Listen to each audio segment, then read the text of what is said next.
অযোধ্যায় রাম মন্দির উদ্বোধনের আগে কি বলছেন সেখানকার মুসলমানরা।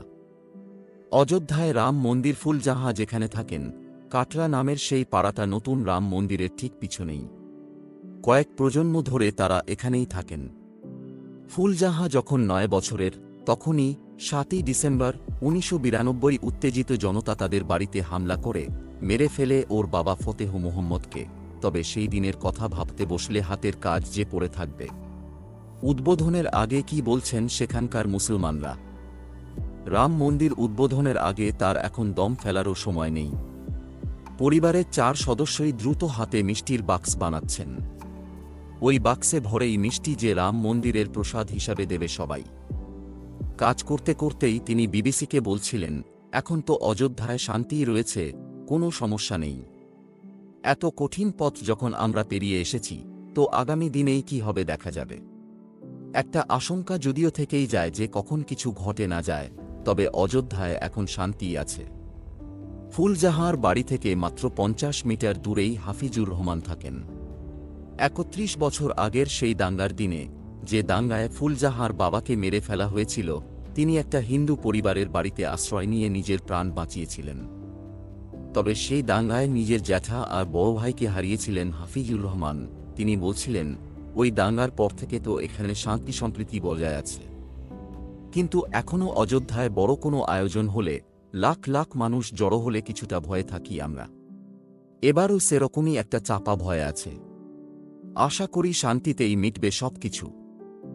দীর্ঘ আইনি লড়াই। 16 শতাব্দীতে নির্মিত বাবরি মসজিদ ভেঙে ফেলা হয় 1992-এর 6ই ডিসেম্বর। তারপরে অযোধ্যাসহ গোটা দেশে যে সাম্প্রদায়িক দাঙ্গা ছড়ায়, তাতে অন্তত 2000 মানুষ মারা গিয়েছিলেন। এরপরে হিন্দু আর মুসলমান দুই পক্ষের মধ্যে প্রথমে ইলাহাবাদ হাইকোর্ট, তারপরে সুপ্রিম কোর্টে লম্বা আইনি লড়াই চলে। হিন্দু সংগঠনগুলির বক্তব্য ছিল বাবরি মসজিদ আসলে রাম জন্মভূমি আর তা বানানো হয়েছিল একটি মন্দির ধ্বংস করেই। সুপ্রিম কোর্টের 5 সদস্যের সাংবিধানিক বেঞ্চ 2019 সালে এক ঐতিহাসিক রায় জানায় যে বাবরি মসজিদ অন্যায়ভাবে ভাঙা হয়েছিল। তবে শীর্ষ আদালত এটাও নির্দেশ দিয়েছিল যে অযোধ্যায় বিতর্কিত জমিতে মন্দির তৈরি হবে। আদালতের নির্দেশেই অযোধ্যা থেকে প্রায় 20 কিলোমিটার দূরে ধন্যীপুরে একটা নতুন মসজিদ বানানোর জন্য জায়গা দেওয়া হয়। কি বলছেন অযোধ্যার মুসলমানরা। ঘটনাচক্রে রাম মন্দির পরিসরের আশেপাশের এলাকাতে প্রায় 1 ডজন মসজিদ, মাদ্রাসা আর মাজার রয়েছে।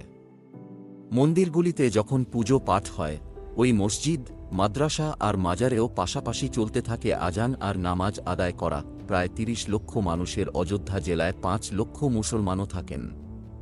এদের মধ্যে 1005 মানুষ তো নতুন রাম মন্দিরের আশেপাশেই থাকেন। অযোধ্যা লাগোয়া শহর ফৈজাবাদে মুহম্মদ খালিক খানের স্টেশনারি দোকান আছে। তারা কয়েক প্রজন্ম এখানেই বসবাস করেন। তিনি বলছিলেন, এই দিন 10 আগে টাটশাহ মসজিদে অযোধ্যা থেকে কয়েকজন এসেছিলেন। তারা বলছিলেন যে প্রচুর মানুষ অযোধ্যায় আসবেন, তাই তারা আপাত বাড়ি ছেড়ে অন্যত্র চলে যাচ্ছেন। তবে উলেমারা তাদের বোঝান যে আপনারা ঘরবাড়ি ছেড়ে কেন যাবেন, আমরা কর্মকর্তাদের সঙ্গে কথা বলছি। এরপরে পুলিশের পক্ষ থেকেও তাদের বোঝানো হয়, তারাই রক্ষা করবেন সবার। আবার এই খবরও পাওয়া যাচ্ছে যে অযোধ্যার কিছু মুসলমান পরিবার মন্দিরের প্রাণ প্রতিষ্ঠার কয়েকদিন আগে সাময়িকভাবে অন্য কোথাও চলে গেছেন। স্থানীয় প্রশাসন ও রাজ্য সরকার অবশ্য জোর দিয়ে বলছেন যে অনুষ্ঠানের আগে পরে নিরাপত্তার সব ব্যবস্থা করা হয়েছে, কারও ঘাবড়ানোর কিছু নেই। বিজেপি সংসদ সদস্যর আশ্বাস। অযোধ্যা থেকে নির্বাচিত ক্ষমতাসীন বিজেপির সংসদ সদস্য লাল্লু সিং বিবিসিকে বলছিলেন, সবার নিরাপত্তা দেওয়া হবে। সংখ্যালঘু সম্প্রদায়ের কারও আশঙ্কিত হওয়ার কোনো কারণ নেই। তার কথায়, যেভাবে অযোধ্যার অন্য বাসিন্দারা থাকছেন, সংখ্যালঘুরাও সেভাবেই থাকেন। নিজেদের মধ্যে সম্প্রীতির পরিবেশ বজায় রাখি আমরা। আমাদের প্রধানমন্ত্রী তো যা কাজ করছেন, সবার উন্নতির জন্যই করছেন। সেখানে কেউ এটা বলতে পারবে না যে এই ধর্মের মানুষের জন্য বাড়তি কিছু করা হয়েছে বা অন্য ধর্মের জন্য কম করা হয়েছে। আমাদের সংগঠন কখনই আমাদের বলেনি যে কারো থেকে দূরত্ব বজায় রেখে চলে, কারণ ভারতের নাগরিক তো সবাই, বলছিলেন এমপি লাল্লু সিং। তবে বেশ কিছুদিন আগে আমি রাম মন্দির পরিসরের শখানেক মিটারের মধ্যে অবস্থিত একটা বড় মাদ্রাসায় গিয়েছিলাম, যেখানে হাজি হাফিজ সৈয়দ ইকলাকের সঙ্গে কথা হয়েছিল। তিনি বলেছিলেন, এই পরিসরের কাছাকাছি সংখ্যালঘুদের বেশ কিছু জমি জায়গা আছে।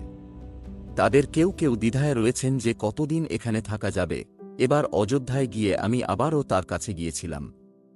এবার অবশ্য তিনি আমার সঙ্গে আর কথা বললেন না। এক কর্মচারী তার কাছ থেকে ফিরে এসে আমাকে জানালেন, হাজী সাহেব সংবাদ মাধ্যমের সঙ্গে কথা বলবেন না। গঙ্গায়মুনা সম্প্রীতি, তবে সুন্নি সেন্ট্রাল ওয়াকফ বোর্ডের প্রেসিডেন্ট মুহম্মদ আজম কাদরির সঙ্গে এবার দেখা হলো অযোধ্যায়। তিনি বলছিলেন, সংখ্যালঘুদের এটা মনে হচ্ছে যে তাদের মতামত কম নেওয়া হচ্ছে। আমার ধর্মীয় স্থানের যদি পুনর্জীবন ঘটানো হতো তাহলে তো আমারও ভালো লাগতো, আর যে গঙ্গায়মুনা সম্প্রীতির কথা আমরা বলি সেটাও জোর পেত যে হ্যাঁ, প্রধানমন্ত্রী সব সম্প্রদায়ের জন্য, কোনো এক বিশেষ ধর্মের জন্য নন তিনি। এখানে সমাজ কোনো রাজনীতির মধ্যে জড়াতে চায় না, আবার রাজনীতির অংশ হয়ে উঠতে চায় না। যেখানে যা আছে সেরকমই থাকুক, শুধু এটুকুই চায় সবাই, বলছিলেন কাদরি। আবার অযোধ্যা শিয়া ওয়াকফ কমিটির প্রেসিডেন্ট হামিদ জাফর বলছিলেন, যখন সুপ্রিম কোর্টের রায় এসে গেছে তার ওপরে আর কোনো তর্ক বিতর্ক চলে না।